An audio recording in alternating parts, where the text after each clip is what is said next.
بسم الله الرحمن الرحيم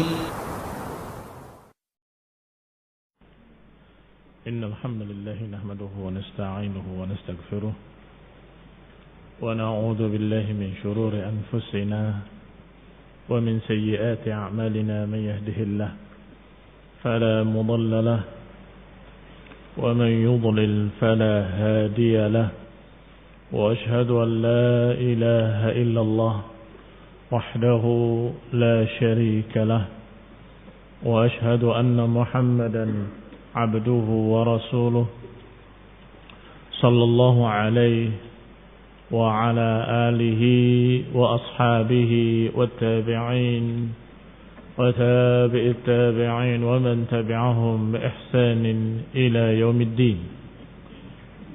يا أيها الذين آمنوا اتقوا الله حق تقاته ولا تموتن إلا وأنتم مسلمون.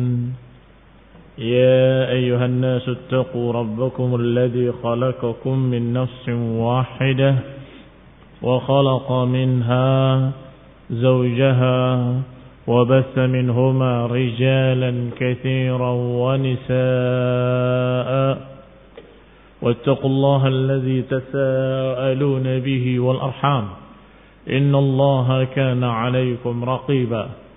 يا أيها الذين آمنوا اتقوا الله وقولوا قولا سديدا يصلح لكم أعمالكم ويغفر لكم ذنوبكم ومن يطع الله ورسوله فقد فاز فوزا عظيما. أما بعد فإن خير الحديث كتاب الله وخير الهدي هدي محمد صلى الله عليه وعلى آله وسلم وشر الأمور محدثاتها فإن كل محدثة بدعة وكل بدعة ضلالة وكل ضلالة في النار. Ikhwani fi din, a'azakumullah. Kaum muslimin yang saya hormati, masih kita pada ucapan Imam Syafi'i rahimahullah yang dinukil oleh Imam Sabuni rahimahullah dalam kitabnya Aqidatus Salaf wa Ashabul Hadits. Qala rahimahullah wa imamuna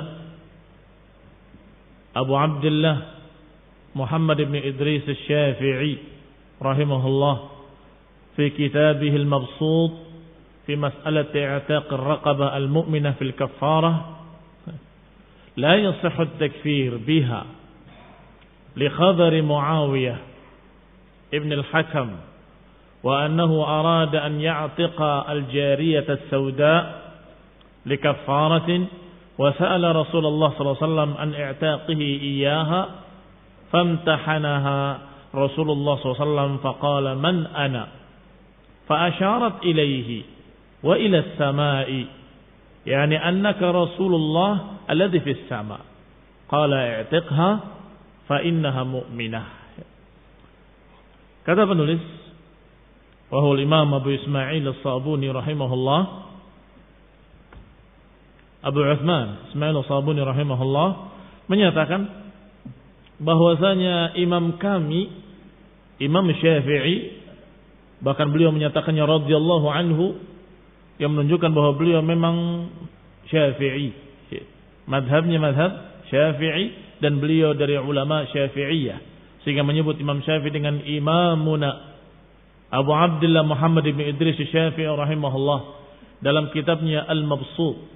Al-Mabsut ini kitab yang luas, maksudnya kitab beliau yang luas. Imam Syafi'i memiliki muallafat, memiliki tulisan-tulisan banyak, dan yang paling luasnya adalah kitab kitab induk, kitab Al-Um, dan kalimat tersebut terdapat dalam kitab besarnya, yaitu kitab Al-Mabsut atau Al-Wasi' Al-Muwassa', yaitu kitab Al-Um. Wa hadha an-nas aidan mawjudun fi risalah, dan juga tulisan beliau ini atau ucapan beliau tentang masalah ini ada dalam kitab Ar-Risalah.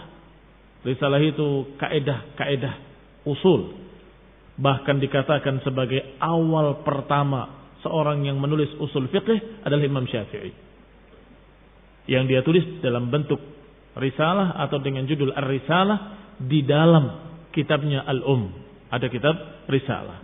Dan beliau rahimahullah adalah orang yang pertama menyusun dalam bentuk buku atau dalam bentuk tulisan tentang usul fiqh. Dan dalam bukunya risalah juga terdapat kalimat ini. Kalimat tentang masalah i'tikha fa innaha mu'minah.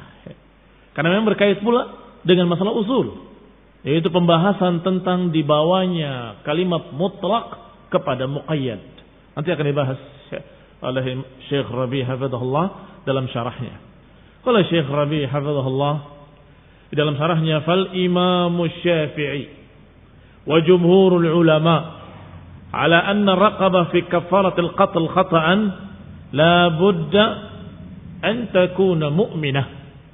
Para ulama, Imam Syafi'i dan lain-lainnya, jumhur, kebanyakan para ulama, semua berkata bahwasanya memerdekakan budak untuk tebusan karena membunuh dengan tidak sengaja itu harus budak yang mukminah, harus budak yang beriman. Tidak boleh budak yang dalam keadaan kafir. Wa hadza mansusun fi kafaratil qatl. Dan ini disebutkan secara nas dalam kafarah pembunuhan, dalam tebusan pembunuhan. Sebagaimana Allah katakan dalam Al-Quran, wa man qatala mu'minan khata'an fatahriru raqabatin mu'minah. Siapa yang membunuh seseorang khata'an karena keliru, fatahriru raqabatin mu'minah, maka merdekakanlah budak yang mukminah. Disebutkan dengan jelas raqabah mu'minah, ada kalimat mu'minah, nassan sarihan. Sedangkan pada kafarah yang lain tidak disebutkan secara sarih. Qala Syekh hafizahullah, Syekh Rabi' hafizahullah, wa fi kafaratil yamin wa kafaratud dhihar ja'at ar-raqabah mutlaqah. Disebutkan kalimat budak secara mutlaqah. Mutlaqah artinya enggak diberi sifat, enggak diberi keterangan tambahan budak yang seperti apa. Enggak ada. Seperti dalam Al-Quran disebutkan fatahriru raqabah, enggak disebut raqabah mukminah. Fatahriru raqabah ini yang namanya mutlak. Kalau sudah ada keterangannya mukminah namanya muqayyad, terikat dengan sifat mukminah. Qala laysat mawsufah wala muqayyadah. Kalimat raqabah dalam kafarah yamin, kafarahnya sumpah, atau kafarah dihar yang bersumpah untuk tidak menjimai istrinya dan menyatakan anti ka dhahri ummi, bahwa engkau seperti punggung ibuku, itu juga disuruh untuk memerdekakan budak. Tetapi enggak disebut budak yang seperti apa, mutlaqan. Qala fasy-Syafi'i, maka para Syafi'i dan para ulama wa a'immatul Islam hamalul mutlaq 'alal muqayyad. Perhatikan, berarti ada 3 masalah di dalam Al-Quran. Ada tebusan pembunuhan, ada tebusan karena mendihar istrinya, ada tebusan karena sumpah yang dibatalkan. Semuanya harus memerdekakan budak. Tetapi yang satu disebutkan raqabatin mu'minah dengan muqayyad, sedangkan yang lain tidak disebutkan mu'minah dengan mutlaqan. Pokoknya merdekakan budak. Ternyata Imam Syafi'i wa a'immatul Islam dan para imam-imam kaum muslimin, para ulama, hamalul mutlaq 'alal muqayyad. Mereka membawa yang mutlak kepada yang muqayyad. Sebagaimana dalam tebusan atau dalam kafarahnya pembunuhan dengan tidak sengaja harus yang mukminah, demikian pula pada dihar, demikian pula pada sumpah yang dibatalkan. Harus memerdekakan budak yang mukminah. Kenapa? Ini mutlak, itu muqayyad. Padahal sama-sama kafalah. Maka yang mutlak dibawa kepada yang muqayyad. Ini barakallahu fikum salah satu dari kaidah-kaidah usul. Al-mutlak yahmal 'ala al-muqayyad. Qalu la budda fi kafaratil yamin wad dihar, maka pada tebusan sumpah ataupun tebusan dihar, antakuna raqabah al-muharrarah mu'minah, harus budak yang dimerdekakan adalah orang yang beriman, budak yang beriman. Wala yasihhu itqur raqabatil kafirah, dan tidak sah kalau yang dimerdekakannya adalah budak yang kafir. Wa raqabah yakni al-'abd al-mamluk, yang dimaksud raqabah Walaupun terjemahannya leher, memerdekakan leher, tetapi maknanya adalah seorang budak yang dimiliki, laki-laki maupun perempuan. Laki-laki maupun perempuan. Fala yasihhu 'indahum 'itqur raqabah al-kafirah kafaratan 'anil yamin.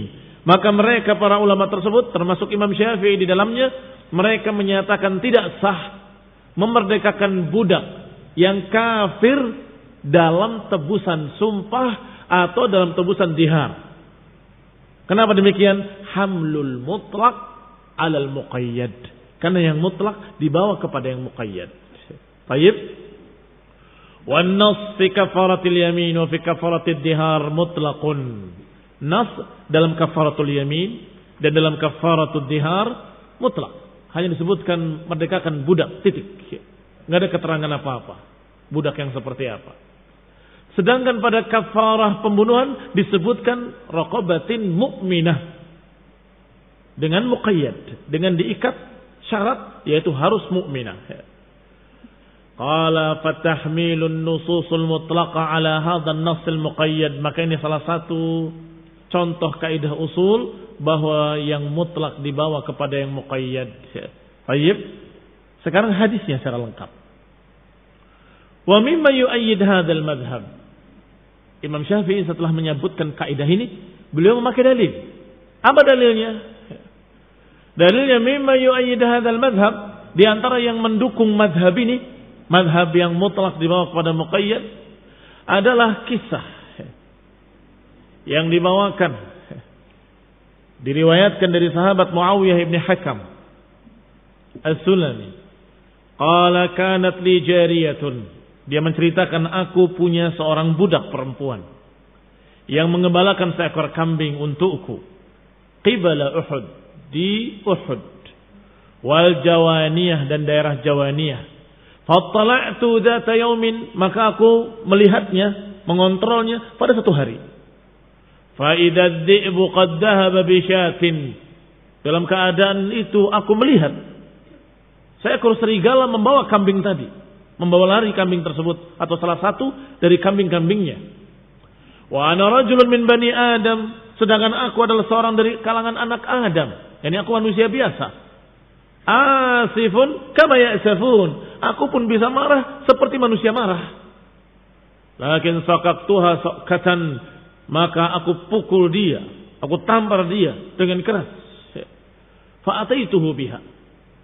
Maka aku pun mendatangi, fa ataitu Rasulullah sallallahu alaihi wasallam. Maka aku mendatangi Rasulullah sallallahu alaihi wasallam, menceritakan kejadian tadi. Dia menyesal setelah memukul budaknya, menyesal dan berkata pada Rasulullah SAW menceritakan kejadiannya. Fa'azzama dzalika alayya, ternyata Nabi marah besar kepadaku. Qultu ya Rasulullah, afala a'tiqha? Ya Rasulullah, apakah aku merdekakan saja? Itu untuk menebus kesalahannya. Apakah aku merdekakan saja? Ternyata Nabi bersabda, "I'tini biha." Datangkanlah kemari budakmu. Maka didatangkan. Kemudian ditanya oleh Rasulullah SAW, "Aina Allah?" Maka budak tadi menjawab sambil mengisyaratkan ke langit, "Fis sama." Allah di ketinggiannya. Qala man ana? Siapa aku? Qalat, budak perempuan tadi menjawab, "Anta Rasulullah." Engkau utusan yang di sana. Maka Nabi bersabda, "I'tiqha fa innaha mu'minah." Merdekakanlah, karena sungguhnya dia adalah seorang mukminah. Maka ini dalil bahwa budak yang dimerdekakan sebagai tebusan harus yang mukminah. Dalilnya sangat jelas. Wajhul istishhadnya, sisi pendalilannya pun sangat jelas. Yaitu Nabi ngetes dulu sebelum dimerdekakan. Kalau saja nggak ada syarat mukminah, kalau nggak ada syarat mukminah, niscaya Rasulullah SAW akan mengatakan dengan ringkas, apakah aku merdekakan ya Rasulullah? Merdekakan, selesai. Tetapi Rasulullah SAW tidak menjawab merdekakan. Kenapa? Tunggu, bawa ke sini dulu, aku mau lihat. Artinya mau dilihat apakah dia mukminah atau kafirah. Kalau mukminah, i'tiqha, merdekakanlah.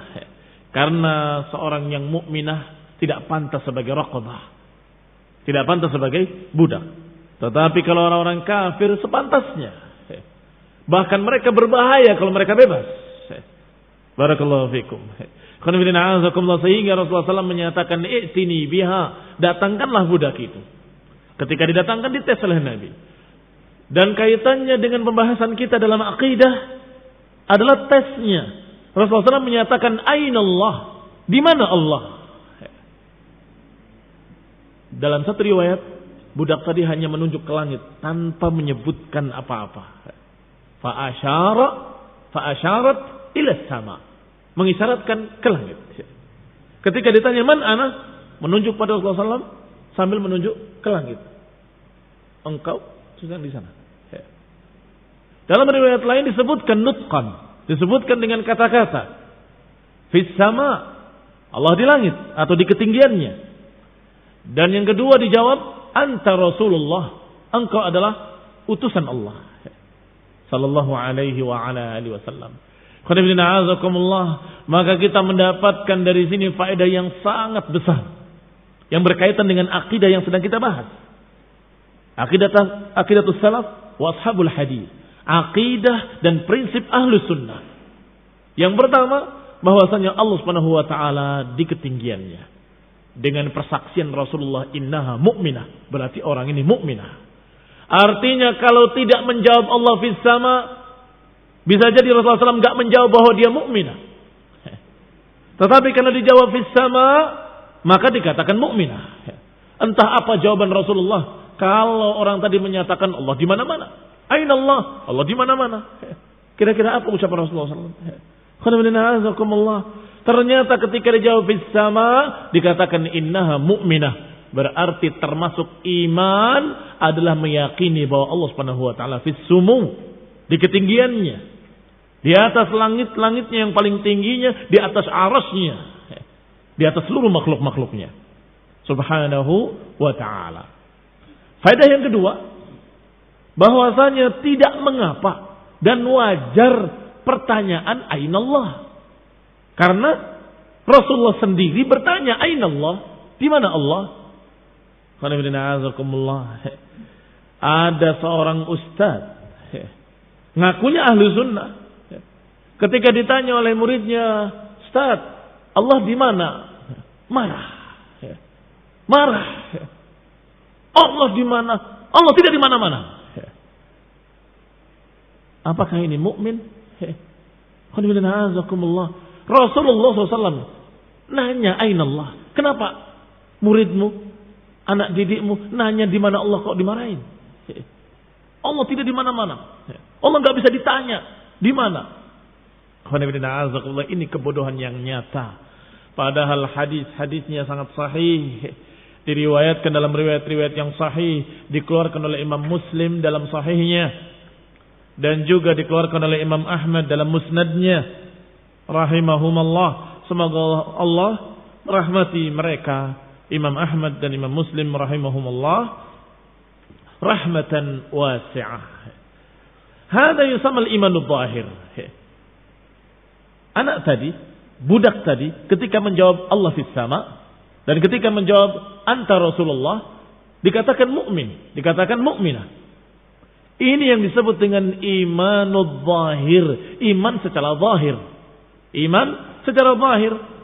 Karena batin, urusan dia dengan Allah kita nggak tahu. Apakah hatinya yakin atau tidak yakin? Wallahu ta'ala a'lam. Tetapi nahkum bidzahir. Kita menghukumi zahirnya. Zahirnya dia mengimani bahwa Allah fis sama. Zahirnya dia mengimani bahwa Rasulullah benar-benar utusan Allah Subhanahu wa taala.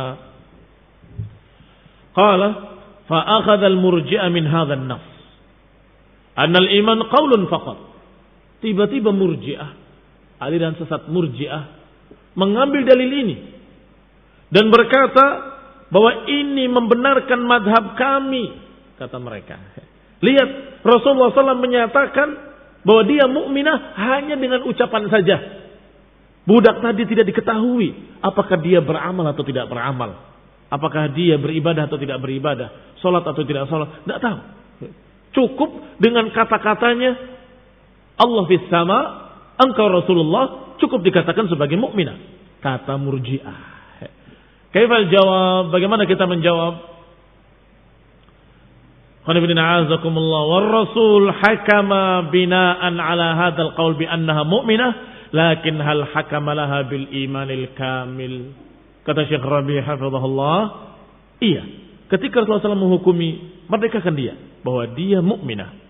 Apakah maksudnya mukminah imanan kamilan? Apakah maksudnya beriman dengan sempurna? Tidak. Tidak ada keterangan bahwa dia beriman dengan keimanan yang sempurna. Tidak. Qal bahkan innama hakama laha bil imanil zahir. Rasulullah SAW hanya menghukumi dengan hukum zahirnya saja. Alladzi tubna alaihi al-ahkamul zahir, yang dibangun di atasnya hukum-hukum zahir. Apa hukum-hukum zahir? Hukum-hukum zahir, apakah dia dihukumi sebagai muslim atau sebagai kafir? Dilihat apanya? Hatinya? Tidak. Dilihat zahirnya. Misalnya kita menghukumi penguasa yang muslim berbeda dengan menghukumi penguasa yang kafir. Iya toh? Baik, apakah zahirnya atau batinnya yang dilihat? Ya zahirnya. Zahirnya muslim, selesai. Maka Nabi menyatakan, ma aqamu fikumus shalah, selama mereka masih menegakkan salat, cukup. Lu barangkali jauh-jauh. Bainahu wa bain rabbuh. Tinggalkan masalah barangkali urusan Allah dan dia. Urusan dia dengan Allah, kita enggak tahu. Tetapi zahirnya dia salat, muslim. Maka dihukumi dengan hukum muslim. Demikian pula ketika kita berbicara tentang orang di jalan mengucapkan assalamualaikum, waalaikumsalam, muslim. Lu dari mana kamu tahu? Mungkin batinnya, mungkin barangkali. Ya sama dengan jariyah tadi.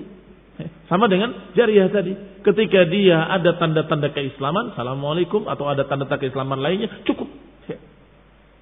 Zahirnya dia muslim, maka dihukumi secara muslim. Selesai. Baik, berarti Rasulullah SAW menyatakan kepada jariyah tadi bahwa dia mukminah, artinya hukmu zahir, yang dibangun di atasnya hukum-hukum zahir. Dibangun di atasnya hukum-hukum zahir, termasuk dimerdekakannya. Bahwa dia mukminah, berarti sah kalau dimerdekakan. Selesai. Wal iman, adapun iman tetap sebagaimana dikatakan secara ijma' oleh para ulama ahli sunnah, yaitu qaulun wa amalun wa i'tiqad. Tetap seperti apa yang diyakini oleh seluruh para ulama secara sepakat, ijma', bahwa iman ucapan, perbuatan dan keyakinan, bertambah dengan ketaatan, berkurang dengan kemaksiatan. Walaysa mujarradul qaul walaysa mujarradut tasdiq. Iman tidak hanya ucapan saja, tidak hanya keyakinan saja. Wa ba'dhum yadhummu ila al-qauli wat tasdiq. Bahkan sebagian Murji'ah menyatakan digabungkan ucapan dan pembenaran. Itu pun belum cukup. Karena masih kurang i'tiqad, masih kurang al-a'mal, pengamalan. Qanina a'azakumullah. Maka mereka yang menyatakan qaulun wa i'tiqad masih tetap Murji'ah. Masih tetap Murji'ah. Walaupun ada istilah Murji'atul fuqaha. Karena Murji'ah yang paling ekstrim menyatakan keyakinan saja cukup. Eling saja cukup. Pokoknya saya yakin dalam hati, selesai.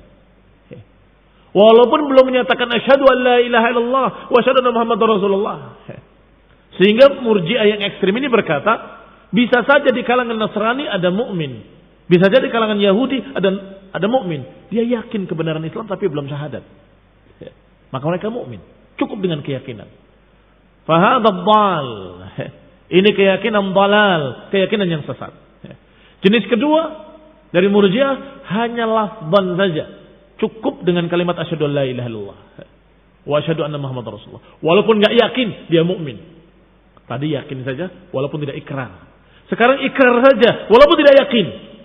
Walaupun munafik menyatakan asyhadu an la ilaha illallah wa asyhadu anna Muhammadar Rasulullah, kata munafik ini, maka dia tetap dikatakan mukmin kamilul iman. Ini juga ekstrem. Ada Murji'atul fuqaha atau Murji'ah yang lain yang menyatakan harus dengan ikrar dan harus yakin baru dia mukmin. Adapun amalan tidak masuk. Nggak ngaruh. Mau beramal begini begitu, imannya tetap sempurna. Ini Murji'atul Fuqaha, masih ingat? Ketika kita baca dalam Syarah Aqidah Tahawiyah, dikatakan bahwa iman nggak ngaruh. Cukup syahadat, yakin, selesai. Barakallahu fiikum. Maka dikatakan wa ma'adzalika hum murji'ah. Maka walaupun sudah dikumpulkan ikrar dengan keyakinan, tetap mereka masih murji'ah. Kenapa? Karena keyakinan, karena pengamalan tidak dimasukkan dalam iman, sehingga mereka menganggap semua imannya sama dengan Nabi, sama dengan malaikat Jibril dan Mikail, sama dengan Abu Bakar wa Umar. Enggak ada bedanya. Wa min dha'fi aqidatihim, dan termasuk lemahnya atau bukti lemahnya akidah mereka kaum Murji'ah. Wa manhajihim, dan manhaj mereka selalu yata'allaquna bi khuyutil ankabut. Mereka selalu bergelayut, bergantung dengan sarang laba-laba. Dalil yang mereka pakai sangat rapuhnya, sangat lemahnya. Bukan pada zat dalilnya, tapi pada istidlalnya.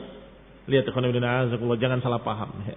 Bukan dikatakan lemah, dikatakan rapuh itu pada dalilnya, bukan, tapi pada istidlalnya, pada pendalilannya. Seperti ayat tadi atau seperti hadis tadi. Disebutkan dalam hadis, "I'tiqha fa innaha mu'minah." Kemudian pegang. Lihat buktinya. Pendalilannya tidak ke sana.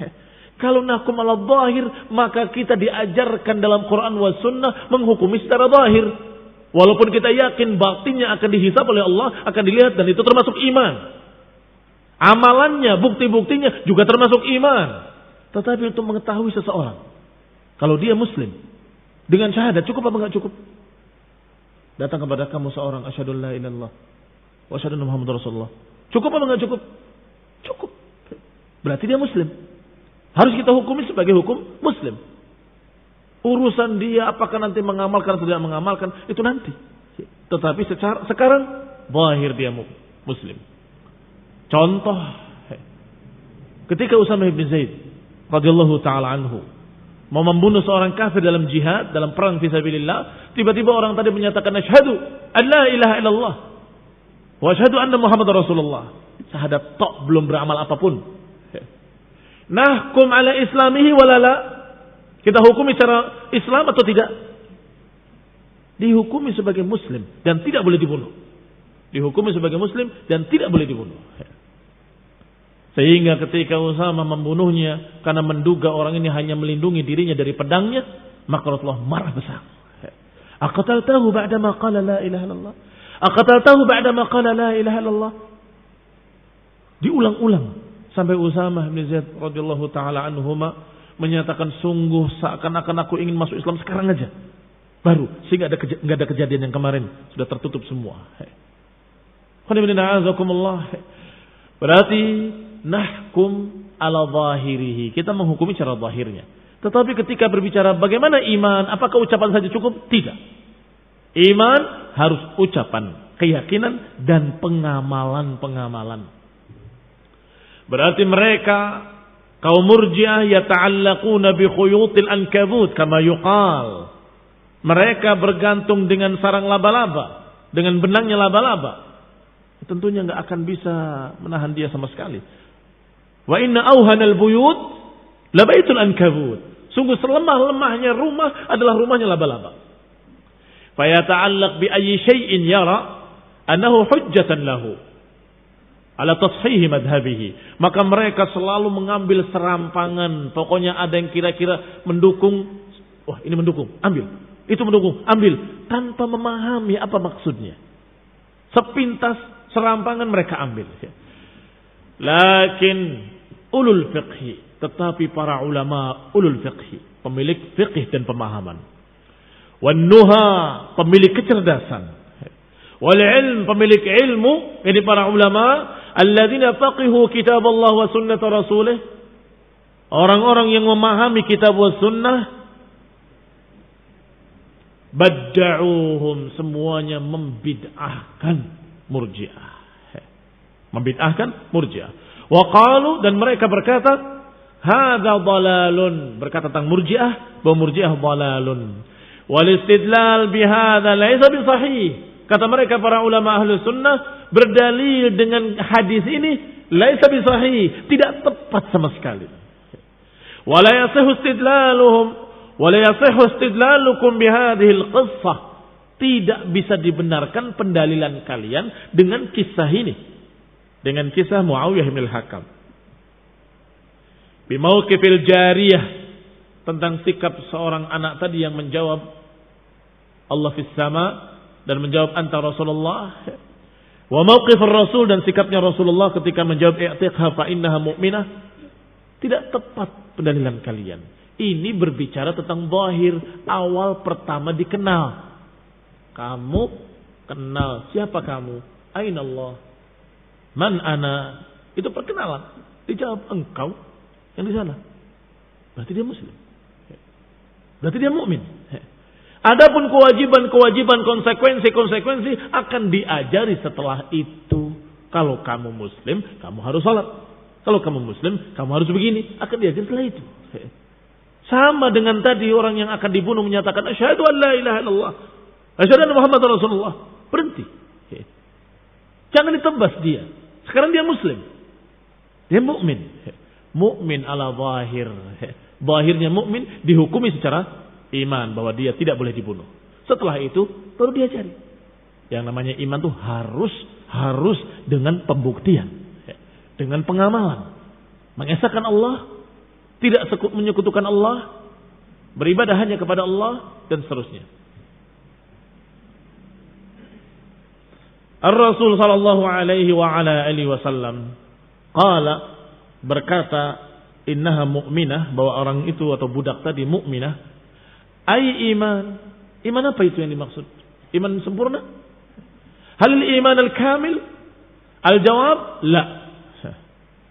Itu dalam kurung ada kalimat bid, itu maksudnya putih. Di dalam manuskrip aslinya tidak ada keterangan atau terhapus tulisannya, maka dikatakan bid. Al-jawabu la.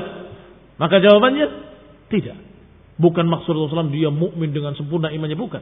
Artinya dia punya intinya keimanan. Wa innamal imanu adh-dhahir alladhi tubna alaihi al-ahkam. Hanya saja yang dimaksud oleh Nabi iman secara zahir, bahwa dia sudah membuktikan keimanan secara zahirnya, maka dibangun hukum-hukum di atasnya. Orang beriman tidak boleh dibunuh. Orang beriman kalau budak boleh dimerdekakan sebagai kafarah. Kalau dia beriman maka hukumnya begini. Itu dibangun di atasnya.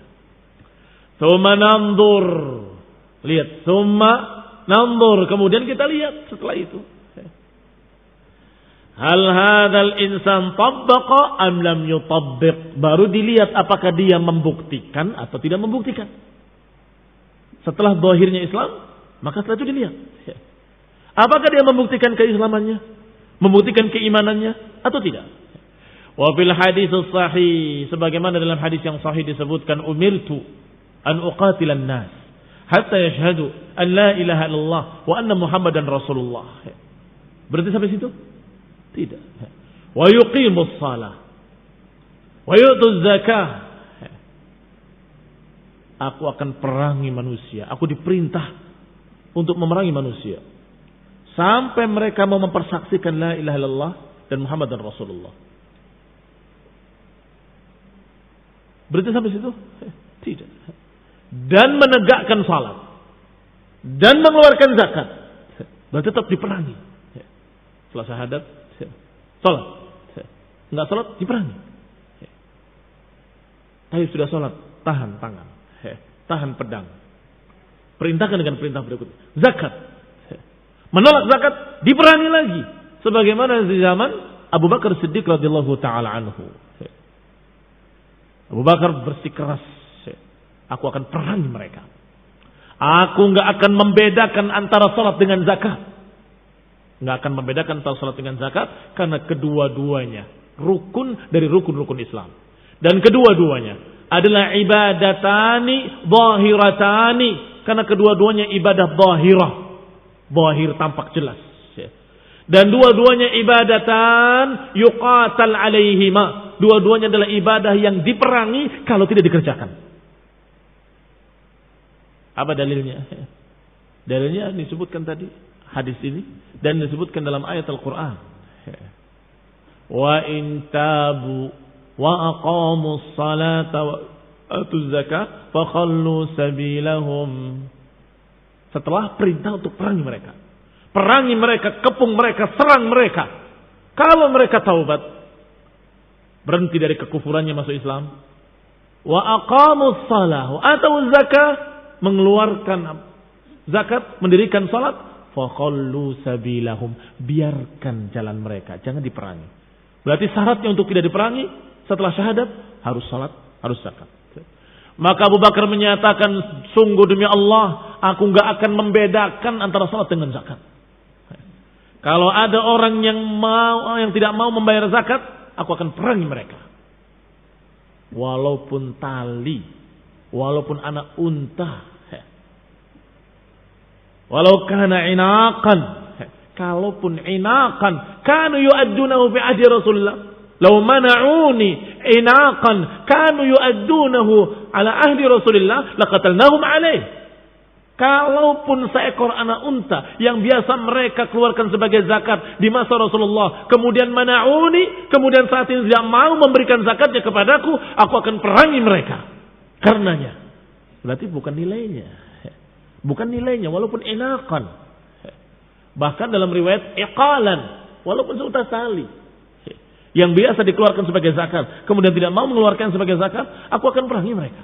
Bukan nilai anak untanya, tetapi berarti dia menentang agama, menentang pondasi dari pondasi-pondasi Islam, menentang rukun dari rukun-rukun Islam. Hadza dalilun wadih, dalil yang sangat jelas bahwa yang namanya iman qaulun wa amal. Iman tidak hanya ucapan saja, enggak hanya ikrar saja, harus pembuktian, salat dan zakat. Tapi kenapa puasa? Enggak diperangi. Kalau tadi disebutkan oleh Syekhul Islam Ibnu Taimiyah rahimahullah, ibadatani zahiratan. Dua ibadah zahirah. Adapun puasa, ibadah batinah. Ibadah yang tidak terlihat. Bisa saja orang menyatakan saya puasa, padahal di rumahnya makan. Bisa saja dia mengatakan saya puasa, padahal dia di rumahnya minum di kamarnya. Bisa saja.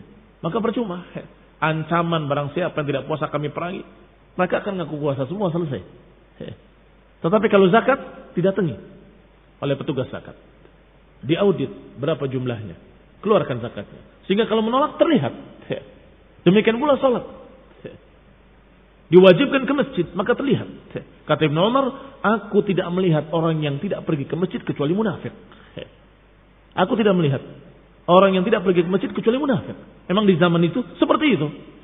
Kalau sekarang bukan hanya munafik, ada juhal, ada orang bodoh, orang awam, orang yang nggak ngerti, orang yang setengah-setengah dalam beragama, orang yang nggak paham hukum salat wajib di masjid, nggak apa. Ini khairan azakumullah. Tetapi ibadahnya jelas ibadah zahirah. Demikian barakallahu fikum hadis yang dibawakan oleh Imam Syafi'i rahimahullah. Ternyata sangat berkait dengan apa yang sedang kita bahas tentang tingginya Allah fis sama. Dan tentang pertanyaan di mana Allah adalah pertanyaan yang syar'i, pertanyaan yang wajar, pertanyaan yang ditanyakan oleh Rasulullah SAW, maka tidak mengapa kita menanyakan pada seseorang ainallah. Kalau ternyata salah jawabannya, kita luruskan. Kalau marah, ditegur. Kenapa marah? Rasulullah SAW bertanya dengan pertanyaan yang sama. Ainallah. Kalau kita tanyakan pada kaum muslimin hari ini, ainallah, di mana Allah? Bisa jawabannya macam-macam. Ada yang menyatakan Allah di mana-mana. Ada yang sebaliknya, Allah tidak di mana-mana. Ada yang menyatakan Allah di mana-mana, ada yang menyatakan Allah tidak di mana-mana. Ada yang menyatakan kedua-duanya. Allah tidak di mana-mana, tetapi Dia di mana-mana. Ini keanehan berikutnya. Ada yang keempat malah marah dengan pertanyaan itu. Allah nggak bisa ditanya dengan pertanyaan di mana, karena Allah tidak menempati tempat, tidak menempati ruang. Yang bilang menempati ruang siapa? Kita menyatakan Allah Maha Tinggi di atas arasnya, di atas seluruh makhluk-makhluknya. Dengan demikian, alhamdulillah, sangat jelas sekali dalilnya dan sangat jelas sekali pendalilannya. Dan demikianlah ahlu sunnah wal jamaah. Wabillahi taufiq. Subhanakum bihamdik asyhadu an la ilaha illa anta astaghfiruka wa atubu ilaik. Wassalamualaikum warahmatullahi wabarakatuh.